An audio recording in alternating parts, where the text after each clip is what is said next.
Hello and welcome to How to Write a Powerful Resume. My name is Christine Conrado Staskowitz. I've been in the staffing and recruiting industry for going on 25 years, and I've picked up a few things over the course of those 25 years that I've seen help people to get the interviews and the jobs that they want. So let's get started. You only have 15 to 20 seconds to make a first impression. So you have to think of your resume as a commercial about you. There's a few areas that you should consider, starting with format and style, length of resume, summary versus objective, skills and experience, and the job descriptions of the positions that you've held, customizing your resume for each job you apply for, education and certification section, spell check and proper grammar, and last but not least, social media, specifically LinkedIn. We're going to start with length of your resume. Using a professional summary to outline your overall experience and using each individual job description to describe your outstanding achievements and accomplishments will limit the length of your resume. If you haven't held many positions and you use a professional summary, you may be able to keep your resume down to one page. If you've had a long career or held several positions, it may not be possible for you to keep your resume to one page. Multiple pages are acceptable if the information is relevant. Resume format. There are a lot of resume formats, templates out there, like on Word, and you can Google them, but using a simple one-column format with black ink and a simple font similar to Calibri, Arial, or Times New Roman is going to make it easy for recruiters who are probably going to have to reformat your resume when they send it over to the client. You want to make it easy to read. Your font style should not be any smaller than 10. And your name and contact information should be centered at the top of the first page in the same font as the body of your resume, but twice the size. Very important tip. Do not put your name and contact information in the header because then it'll be at the top of every page and that takes up valuable space. Put your name and page number in the footer. Here's a sample of your contact information on your resume. Now, I include hyperlinks when I'm emailing my resume to someone because it'll take them directly to LinkedIn where they can respond by clicking on my email address and send me an email. Here's a sample of the footer. Pretty simple. We want to keep it simple. Using a stock template, like I mentioned before, from Microsoft Word or another source may make it harder for your resume to format properly when you upload it to job postings online. If you're working with a recruiter, they usually will reformat your resume when they submit it to a client. So you want to give them something that's very clean and easy to reformat.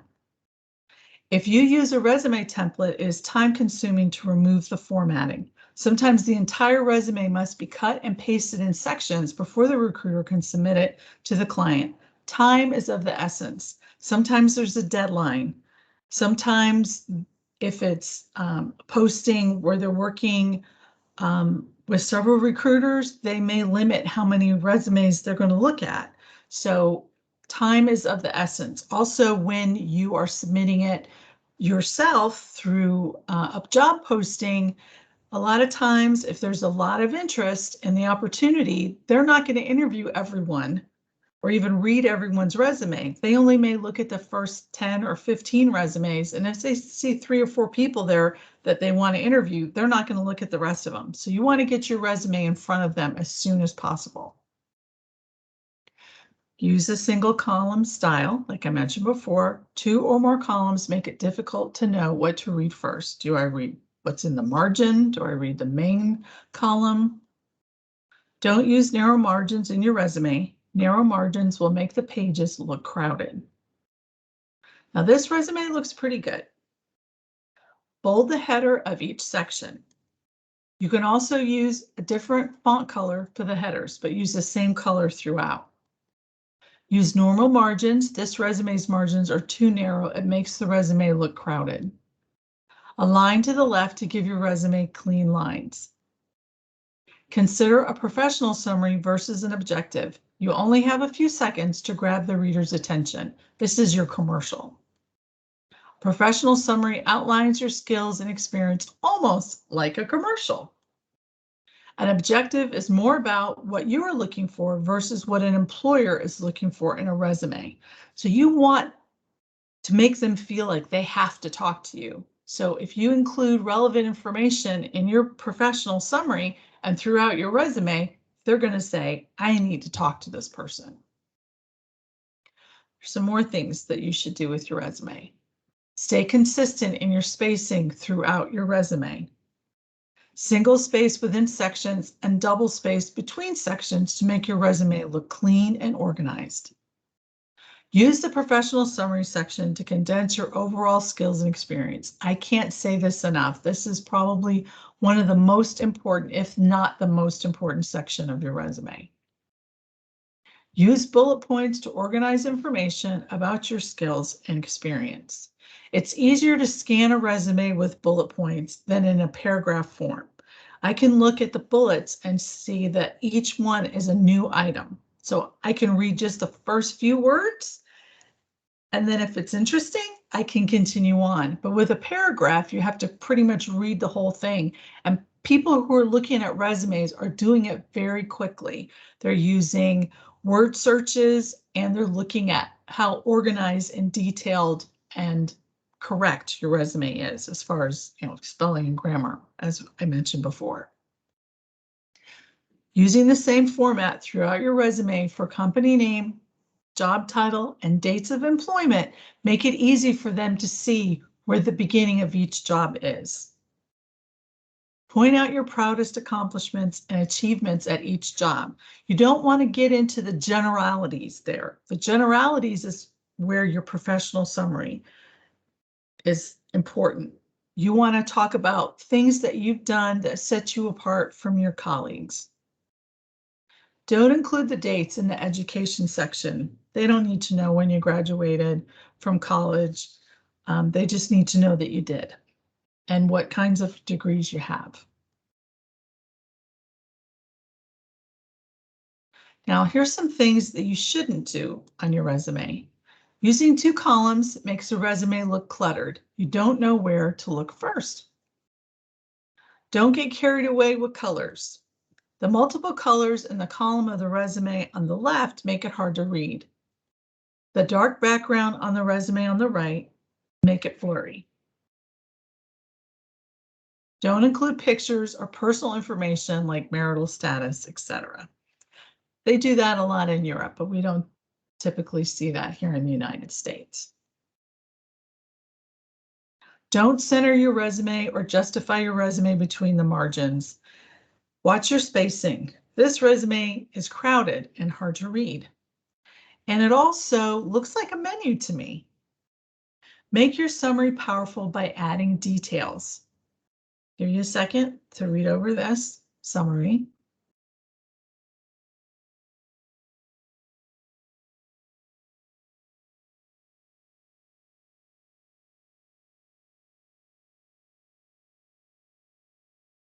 Now here, bullet points, and it goes into detail. And here's another sample of professional summary with general information.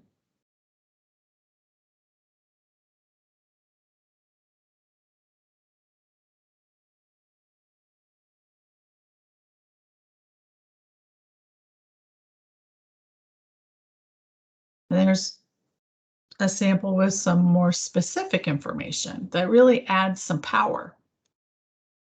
Bam. Details lend to credibility too. Here's an employment history format.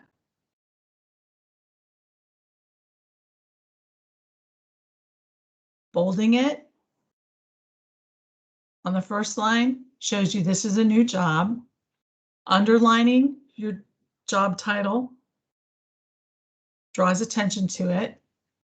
And then bullet points make it easier to read. You don't want to use short bullet points. Then it looks like a laundry list.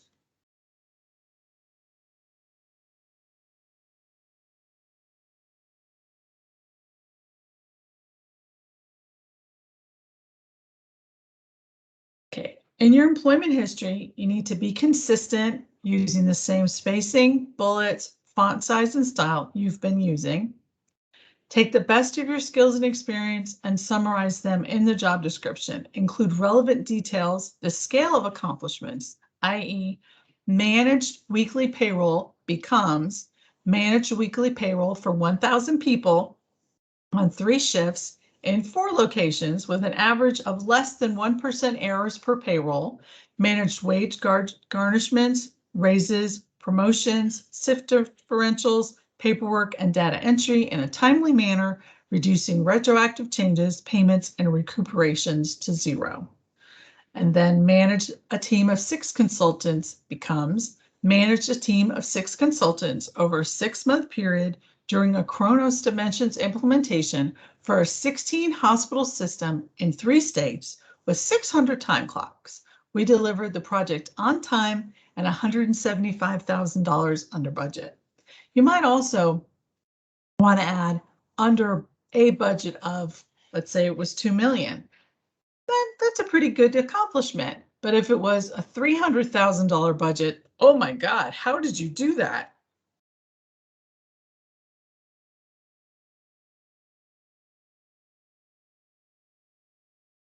And then if you have a long career at one company, if you're looking at a way you can explain each position, this would be a good example.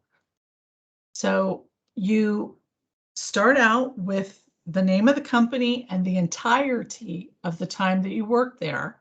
And then you include each job separately and the time that you performed each job. And that makes it very easy to understand. And again, we could go into more details. You want to customize your resume for each job. Each job that's posted is different from one company to another. There's some things that are going to be outlined in one job that aren't in another, or there might be experience that you have that you don't have on your stock resume that you should add when you're applying for one particular job because they mention that specific experience in the job description. And if it's not on your resume, they're not going to assume, well, they applied for it, so they must have all of the things that we're looking for. They're going to assume that you're applying in hopes that, well, maybe they'll go ahead and talk to me. You want to customize your resume to reflect that experience that matches the requirements so that they will see it and say, I need to talk to this person. Remember, you only have 15 to 20 seconds to make a first impression. Recruiters and managers use word searches to find the relevant experience and buzzwords. Be sure your resume reflects the buzzwords and terms outlined in the job description and that you do have that in your experience. Start each bullet with an action word to describe responsibilities. That's more powerful. Education and certifications. When creating your resume, be sure to have sections dedicated to education and training. Do not include your high school graduation unless that is the last degree or diploma that you earned. There's nothing wrong with stopping at high school. A lot of people have done that and have gone on to have fabulous careers. Do not include graduation dates, but do include recent work-related certifications. If you just earned your certificate in basket weaving, you can leave it off your resume unless the job you're applying for is something to do with basket weaving. If you just earned your CPR recertification, you can include that on your resume. If you have a multiple certification for a discipline, just include the date for the last recertification, but you could include the number of times you've been recertified. And here's a sample. Education and certifications should be bolded. It's the first line of a new section. Then this name of the university or college or certification, and then what kind of degree or certification it is.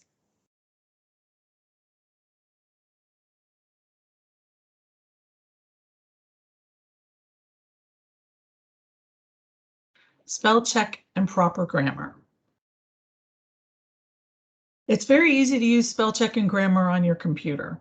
And it's very important that you have proper spelling and grammar in your resume. I've had people's resumes be rejected because they had a grammar error or they used the wrong tense or the wrong form.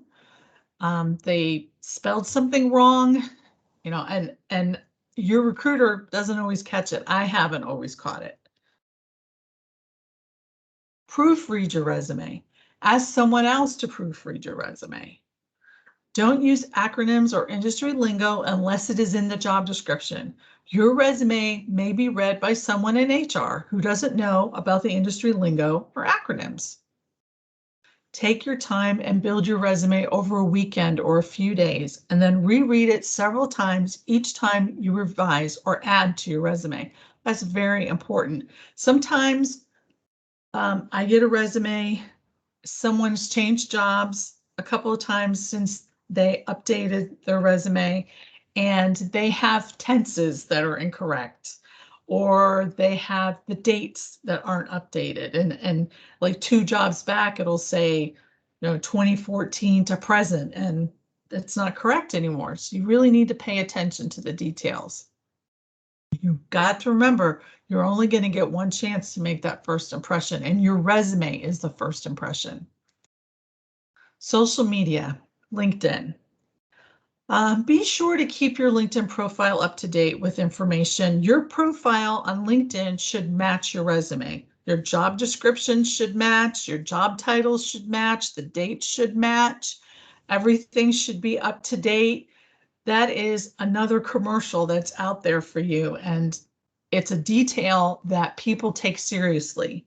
If you're not updating the information on your LinkedIn profile to match your resume, and that's a very important aspect of your career, what other details are you going to overlook? Many times, the first thing an HR recruiter or the hiring manager does when they receive a resume is they go to the candidate's LinkedIn profile to see if things match. Don't include Facebook, Twitter, or other social media links on LinkedIn or in your resume, because your personal life is personal and we want to keep it that way. In summary, remember to choose a simple resume format. Maintain the format, font styles, and style throughout your resume. Consider using an employer's point of view and use a professional summary versus an objective section in your resume.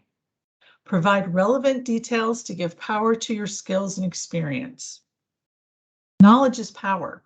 The more that they know about the things that you've done that bring value to your current employer, the more likely they're going to want to speak with you. Customizing your resume to reflect your skills and experience as they pertain to the requirements described in the job description you're applying for is so important. If you have the experience that they're looking for, they need to know about it. And the only way that that's going to happen is if you tell them. Don't include graduation dates in your education section. We don't need them to be doing math about how old you are, or, why did you wait so long to go to college? Spelling, proper grammar, and proofread your resume. I cannot say this enough. This is extremely important. So please make sure that you proofread your resume and have someone else proofread it for you too. Updating your LinkedIn to match your resume and not including any links to other social media is also very important. So if you have any questions, you can email me or call me. I'd be very happy to help. And that's it. I hope that this has been helpful. If you have any questions, I'm very happy to speak with you or to respond to any emails you send. And I hope that this helps you land your next great job. I'm going to do another presentation, and the next one is going to be on how to look for your dream job. So good luck And thanks for your time. Bye.